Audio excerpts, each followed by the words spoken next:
Hey everybody, Cajun Reviews for you, coming straight at you today. And today I want to talk to you today about these XHF wire ferrules. So I am a commercial fire alarm technician and I work on fire alarms pretty much every day.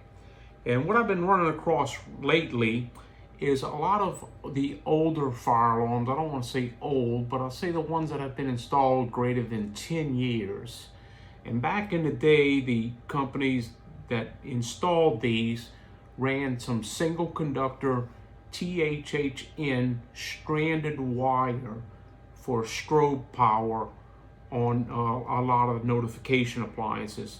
And a lot of times, you know, because this is stranded, and just to show you what I'm talking about here in case you don't know, stranded conductors kind of like a bunch of little small strands of copper that were, you know, inside of a single jacket.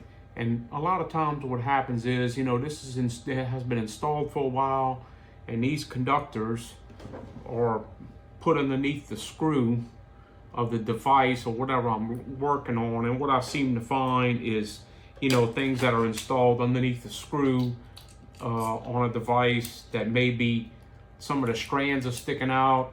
This is not a very good way to show you, but some of the strands are sticking out like that, and they're sticking up off of the screw of the device. They can easily touch each other. Just not a very good situation.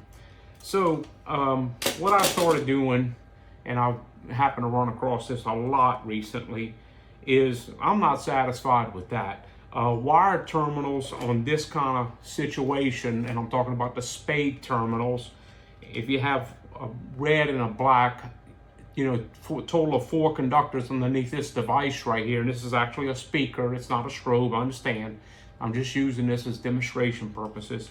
A lot of times you'll have 2 conductors under the red, 2 conductors under the black. Positive, negative coming in, positive, negative going out to the next device.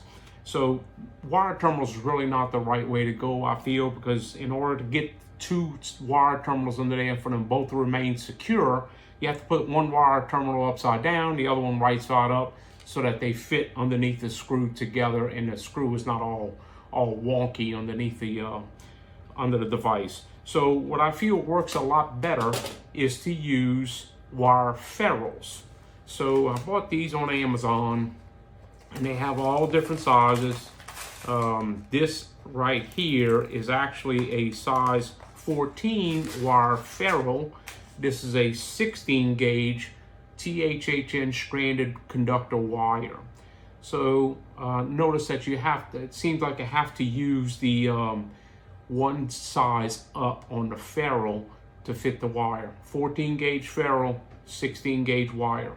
So all you gotta do is twist the wire, twist the end of the wire like this to make it smooth. Slide the ferrule on. One end is curved or the other end is not curved. Slide it on there and try to get all the conductors to be within the little ferrule. Okay, slide it on there. This right here is the Klein 34056 wire ferrule crimp tool. So once you have your ferrule on your wire like this, you just stick it in the end of the tool like that. You squeeze it. This is a ratcheting crimper. You squeeze it like that to compress it down on there. It makes like a hexagon shape. It crimps the ferrule onto the wire in a hexagon fashion shape.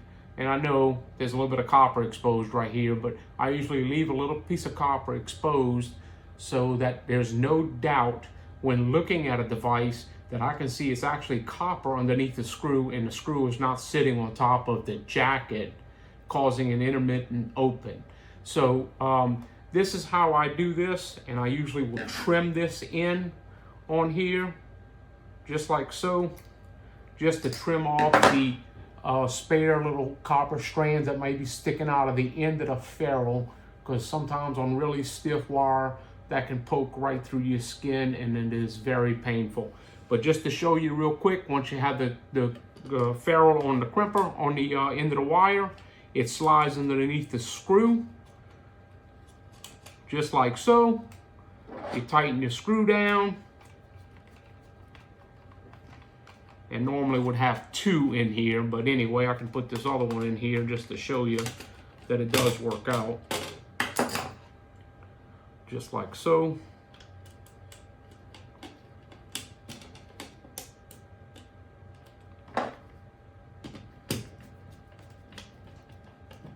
So there you go, folks.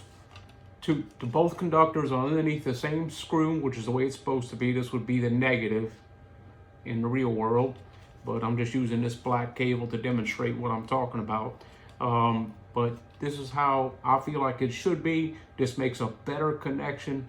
This connection is more secure, a lot less chance of actually shorting together or coming loose underneath the screw and causing that intermittent open I was talking about. Because as you can see, there's a little bit of the copper and or the ferrule exposed on the left side of the screw there in the picture.